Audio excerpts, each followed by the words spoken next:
அதாவது ஒரு லக்னத்தில் 9 கிராம் உச்சம் பெற்ற ஒருவன்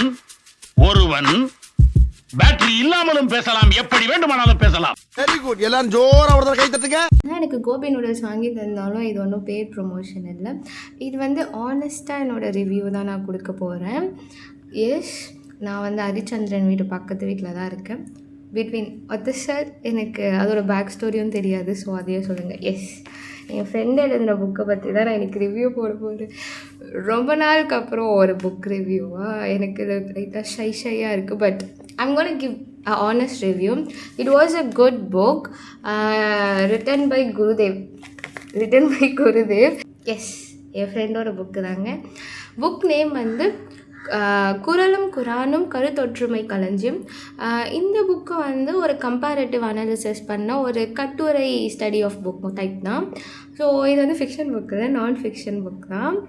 இதில் வந்து நம்மளால் ஈஸியாக வந்து ரிலீஜியஸ் டெக்ஸ்ட்டை வந்து கம்பேர் பண்ணிட முடியும். மோஸ்ட்டாக வந்து எல்லா ரிலீஜியஸும் ஒரு பாயிண்டில் வந்து மீட் ஆகும், ஒரே பாயிண்ட்டை தான் இன்சிஸ்ட் பண்ணுற மாதிரி இருக்கும்.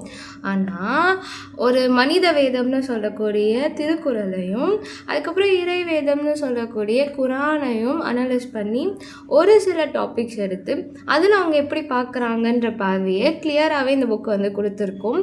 அதுலேயும் இந்த புக்கில் வந்து அந்த 2 டெக்ஸ்ட்டை தாண்டி நிறைய டெக்ஸ்ட்டை எடுத்து அந்த விஷயத்தை அனலைஸ் பண்ணி அதுக்கான ஒரு கண்ணோட்டத்தை கொடுக்கறதுன்றது ரொம்ப அழகாகவே இதில் வந்து பதிவு பண்ணியிருந்தாங்க.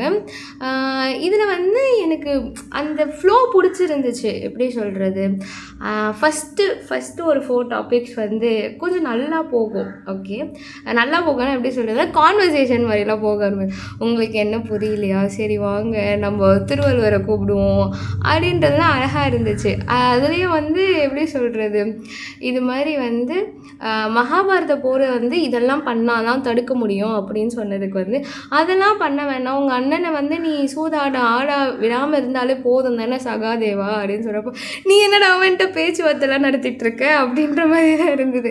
அந்த ஃப்ளோ அழகாக போயிட்டே இருந்துச்சு. அது போக போக ஒரு சீரியஸ் கான்வர்சேஷன் போகிற மாதிரி தான் இருந்துச்சு. எனக்கு வந்து இப்படி இல்லாமல் இப்படி போகிற மாதிரி இருந்துச்சு. எனக்கு வந்து பர்சனலாக இதில் வந்து கல்வி டாபிக் வந்து ரொம்ப பிடிச்சிருந்துச்சு.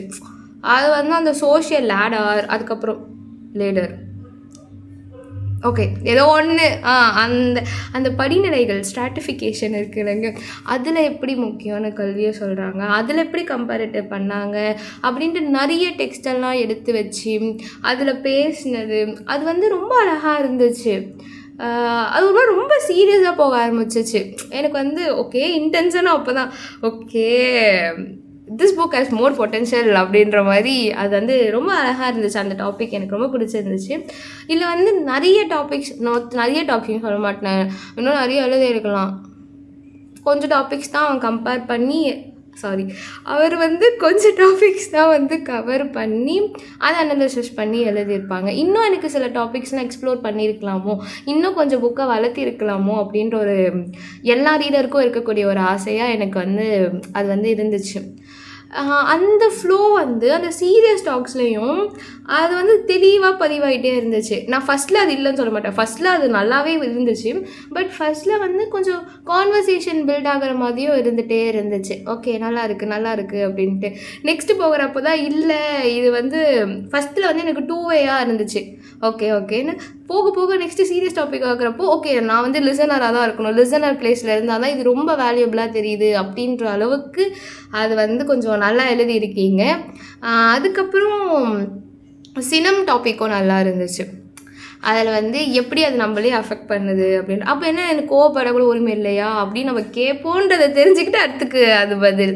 ஓகே இப்படிலாம் பண்ணனா அது உன்னையே அஃபெக்ட் பண்ணும், எப்படி உன்னையே அஃபெக்ட் பண்ணலாம், அது சொசைட்டியை எப்படி அஃபெக்ட் பண்ணலாம் அப்படின்றதெல்லாம் அழகாகவே அந்த இடத்துல பதிவு பண்ணி அந்த இடத்துல வந்து எதுக்குமே பாஸ் கொடுக்கல. இப்போது ஒரு டெக்ஸ்ட் எடுத்து வைக்கிறாங்கன்னா இது தானே அப்படின்னு போகாமல் அதை எக்ஸ்பிளைன் பண்ணி அது எப்படி ரிலேட்டபிள் ஆகுது, அதில் என்ன சொல்ல வராங்க, அதை எப்படி நம்ம கம்பேர் பண்ணுறோன்னு ஒரு தெளிவாக டீட்டெயில்டாக அந்த இடத்துல எனக்கு எந்த இடத்துலையுமே பாஸ் இல்லை. அந்த ஃப்ளோ கண்டினியூ ஆகிட்டே இருந்துச்சு. அது வந்து ரியலி அப்ரிஷியேட்டபிள், செம்மையாக பண்ணியிருக்கீங்க.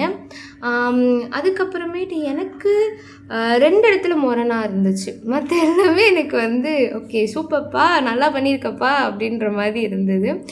அதே எனக்கு ஃபஸ்ட்டு முரணாக இருந்தது வந்து என்னென்னா, செகண்ட் வந்து முரண்னு சொல்ல முடியாது. அது வந்து ஒரு ரெக்வஸ்ட் ஒரு டிமாண்ட் மாதிரி ஒரு மைண்டில் எழும்புச்சு அப்படின்னு சொல்லலாம். ஃபஸ்ட்டு வந்து என்னென்னா, எனக்கு வந்து இது மாதிரி வந்து பணிவு டாப்பிக்கில் வந்து நீங்கள் என்ன சொல்லியிருப்பீங்கன்னா, இது மாதிரி வந்து அடங்காப்பிடாரி ஆர் பணிவா இல்லைன்னா இப்படி அரகண்ட்டாக இருக்கீங்க அப்படின்லாம் இந்த உலகம் வந்து இருக்கிறப்போ, நீ பணிவாக இருந்தனா இந்த உலகம் கண்டிப்பாக உன்னை போற்றும் அப்படின்ட்டு வந்து எழுதியிருப்பீங்களா? அதுக்கு முன்னாடி டாப்பிக்கில் என்ன சொல்வீங்கன்னா, பணிவாக இருந்தால் வீக்குன்னு கன்சிடர் பண்ணுவாங்க. ஓகே, பணிவாக இருந்தால் அப்போது போட்டுருவாங்களா இல்லைனா வீக்குன்னு கன்சிடர் பண்ணுவாங்களா? ஓகே, ரெண்டுமே இருக்குன்னா அப்போ எதுக்கு நம்ம அவனை கண்டுக்கணும்? அவன் வந்து எப்போவுமே எதனா குறை சொல்ல தான் போகிறான்னா, ஓகே நம்ம சமூகத்தை கண்டுக்கிட்டு தான் ஆகணும், இல்லைன்னு சொல்லலை. பட் அது ஒரு அந்த டியாலிட்டி அதில் இருக்குன்றப்போ அப்போ அவனுக்காக நான் பணிவாக இருக்கணுன்றதை விட சமூகத்தில் ஒரு ஹேட் ஒரு கான்ஃப்ளிக்ஸ் எதுவுமே வராமல் எதுக்கு தேவையில்லாமல் மற்றவங்கக்கிட்ட ரூடாக இருந்துக்கிட்டு கைண்டாக இருந்துட்டு போவோமே அப்படின்ற மாதிரி இருந்துச்சுன்னா அது முக்கியம், அதுக்கு நம்ம பணிவு முக்கியம் அப்படின்னு சொல்லியிருக்கலாமோ? அப்படி தான் நீங்கள் சொல்லியிருந்தீங்க. பட் அந்த ஒரு இடத்துல வந்து சமூகம் போற்றுன்றதுக்காக பணிவாக இருக்கணும்னு சொல்ல வேணாமோ அப்படின்னு ஒரு முரண் எனக்கு வந்து இருந்துச்சு. எனக்கு வந்து என்னென்னா, ஃபஸ்ட்டு நம்ம டாபிக்ஸ் தானே படிப்போம். அதே மாதிரி இந்த புக்லேயும் டாபிக்ஸ் படிக்கிறப்போ ஃபஸ்ட்டு டாப்பிக்கே வந்து இறைவனுன்றப்போ ஓகே, திருக்குறள்லேயும் ஃபஸ்ட்டு வந்து இறைவாழ்த்து இருக்குமா, அதே மாதிரி இஸ்லாம்லேயும் எப்போவுமே சுப்ரீம் பீயிங் அவர் தான், அவரை தாண்டி எதுவுமே இல்லை அப்படின்ற மாதிரி தான் இருக்கும்.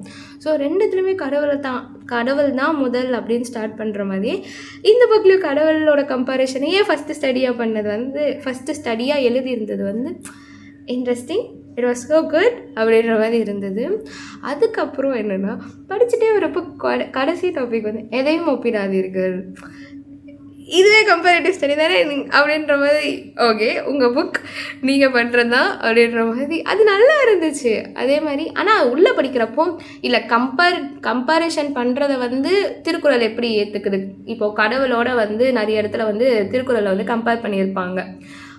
ஆனால் இஸ்லாமில் வந்து என்ன சொல்லுவாங்கன்னா, இல்லை நீங்கள் கம்பேரே பண்ணக்கூடாது, அவர் வந்து நிகரற்றவர் அப்படின்ற மாதிரி சொல்லுவாங்களா. இருக்கிறப்போ it sounded interesting. You made a comparative study but saying that don't compare things, அது நல்லா இருக்குல்ல அப்படின்ற மாதிரி எனக்கு ஃபீல் ஆச்சு. எனக்கு இந்த புக்கு வந்து பர்சனலாக ரொம்ப பிடிக்கும், ஏன்னா என் ஃப்ரெண்டு எழுதுனது. பட் ஒரு தேர்ட் பர்சனாக ஒரு ஜென்ரல் ஆடியன்ஸாக பார்க்குறப்பையும் it was so good book. இந்த புக்கில் வந்து 9 டாபிக்ஸ் இருக்குது, எல்லாமே சூப்பராக பண்ணியிருக்கீங்க.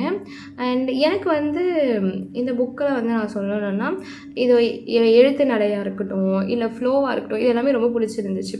அதை தாண்டி கசரற கற்பவை கற்றப்பெண் இருக்காதற்கு தகன்ற மாதிரி இதில் படித்ததுக்கு ஏற்ற மாதிரி நான் கண்டிப்பாக இருப்பேன் friend.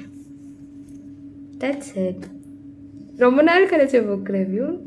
Hope I did good. Okay, and நிறைய எனக்கு வந்து நல்லாவும் லைக் இதில் டிபேட் பண்ணலாமே அப்படின்ற மாதிரிலாம் நிறைய இருந்துச்சு. நான் ஆக்சுவலாக பிளான் பண்ண ஃப்ளோவே ஒரு டாப்பிக்கும் பேசணும் அப்படின்ற மாதிரி. பட் வீடியோ ரொம்ப லென்த்தாக இருக்கக்கூடாது அப்படின்னு சொல்லிட்டு தான் ஷார்ட் ஆக்குனேன். Love you all. பை.